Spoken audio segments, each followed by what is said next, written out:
السلام عليكم ورحمة الله وبركاته، شو أخباركم؟ شلونكم؟ طيبين؟ معكم محمد دوسري من قناة محمد دوسري. اليوم بجيكم طريقة كيف تستلم من سوق بلاي، تلعب على سوق بلاي، تستلم فلوس من ترجعها ثم اللعبة يعني تجي عندك. تنزل البرنامج ذا. ثاني شيء تدخل البرنامج. أول شيء لازم يكون معك فلوس.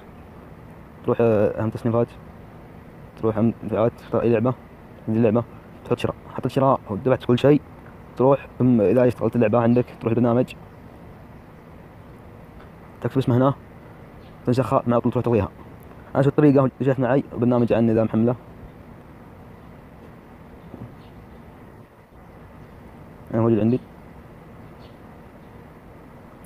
هي حتى مو مصدق شوف الحين رسالة جاتني. أول شيء جاء إيصال طلبك شكرا لك على شراء البرنامج اسمه جارفلد إسكاب ريوم $3. شو هنا يقول صار طلب إلغاء، كم يقول؟ يقول 3 ريال STC. الحين البرنامج عندي موجود على اللعبة.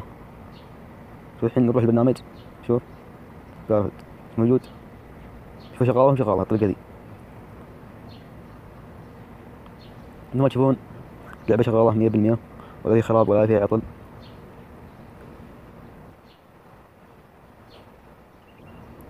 جربوا اللعبة.